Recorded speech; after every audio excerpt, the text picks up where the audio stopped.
Bonjour à tous et bienvenue dans cette vidéo. Aujourd'hui, je vous explique comment trouver un enjeu pour entreprendre une transformation.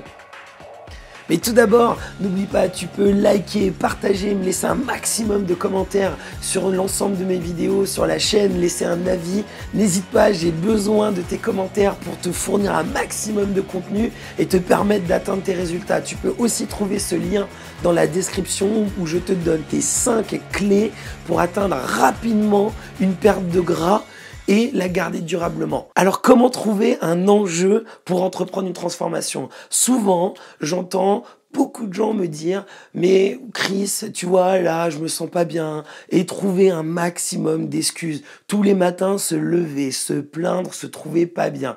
Oui, vous pouvez rester dans ce mode et dans cet état d'esprit où vous vous trouvez pas bien, où vous trouvez que vous êtes gros, gras, pas musclé. Vous allez vous dire peut-être à côté de ça, ça induit que vous vous sentez pas bien au travail, que vous êtes fatigué, que vous tombez malade, que vous n'avez peut-être personne dans votre vie qui vous accompagne au quotidien, ou peut-être que vous perdez l'attention de votre conjoint dans votre vie, ou peut-être vous allez me dire mais moi j'ai plus rien à prouver et j'ai déjà mon mari, mes enfants, mais je me sens quand même pas bien. Si vous avez quand même cette petite étincelle, ce petit truc qui vous dit mais il me manque un enjeu, j'ai tout ce qu'il me faut dans ma vie, mais je me sens quand même pas bien dans ma peau, c'est qu'il y a un truc, vous vous sentez pas bien, vous voyez dans le miroir, le reflet de votre image ne vous plaît pas. Allez chercher des choses qui vont vous aider. Je vous le donne tout de suite, si vous êtes dans votre vie, que c'est votre excuse de vous dire j'ai tout ce qu'il me faut, mais je me sens quand même pas bien, mais j'ai rien qui me motive, pensez juste que si vous avez des enfants, et que vous voulez rester en bonne santé, sachez qu'aux États-Unis, il y a, à cause du syndrome de l'obésité, beaucoup de personnes qui meurent avant leurs parents et qui ne voient pas du tout leurs petits-enfants et qui n'ont même pas le temps d'en faire. Je ne pense pas que vous ne soyez au stade d'obésité, mais si vous l'êtes, je sais que vous avez déjà décidé de vous prendre en main. Si vous êtes juste sur des quelques kilos en trop avec un reflet de votre image qui ne vous plaît pas, il faut vous prendre en main juste pour essayer de garder une vie saine le plus longtemps possible et pouvoir profiter de votre famille le plus longtemps possible. Ne pas tomber malade et avoir un maximum de ressources pour être fort et en pleine possession de votre potentiel physique au quotidien. Alors comment trouver cet enjeu? Je vais vous proposer de poser un tableau, de vous poser quelques secondes et d'écrire. Vous allez poser les points négatifs dans un côté, ceux que vous vous dites tous les jours, ceux que vous voyez, vous regardez dans le miroir, qu'est-ce que vous voyez, qu'est-ce qui vous gêne. Mais au-delà de ça, posez ces points où votre ressenti vous empêche d'avancer, ce que votre ressenti vous empêche de faire, ce que votre ressenti vous empêche d'accomplir. Ça fait partie des points négatifs. Mettez à l'inverse vos points positifs. Si vous atteignez vos objectifs, déjà quel est-il ? Posez-le clairement, écrivez votre objectif. Listez tous les points positifs que cet objectif va vous permettre d'atteindre. Je vous donne des exemples. Une vie saine, garder plus longtemps un physique en forme, plaire à votre femme, plaire à votre mari, avoir un corps d'athlète, être en forme pour aller courir un 10 km, être en forme pour jouer avec vos enfants. Plein de raisons. Il y a énormément de raisons.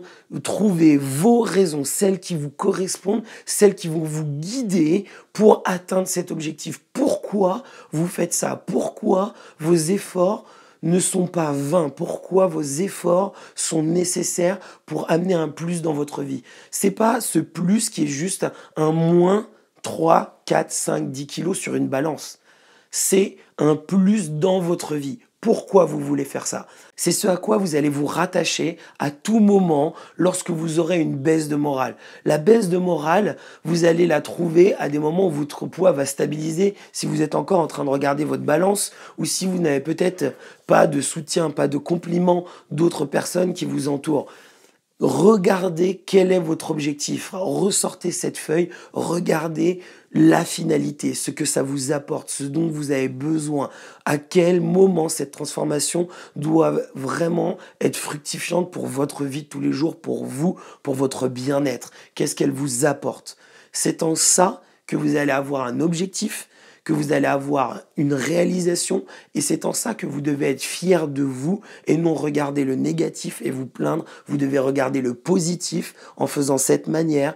Effacez le négatif, il est derrière vous et fixez-vous tous les jours sur ce positif. Vous pouvez l'accrocher à côté de votre miroir et mettre non seulement votre objectif en gros, mais en dessous les bénéfices de cet objectif. Ce n'est pas juste un moins sur un poids, ce sont des bénéfices pour votre vie de tous les jours et j'insiste, sinon il n'y aurait aucun intérêt d'entreprendre une transformation si c'était juste pour un moins sur une balance et si vous l'avez fait jusqu'à présent, ce moins, vous l'avez eu pendant une petite période, vous l'avez perdu, il est passé en plus, il est repassé en moins, il est repassé en plus. Souvent l'été arrive, on est sur quelques moins, vous avez l'hiver, vous allez me dire mais il fait froid, du coup je fais du gras, donc je suis un plus. Mais votre santé et votre bien-être est en jeu lorsque vous faites ce yo-yo et en plus votre état physique, votre énergie justement n'est pas au mieux pour atteindre vos objectifs. Quel est cet objectif qui vous guide?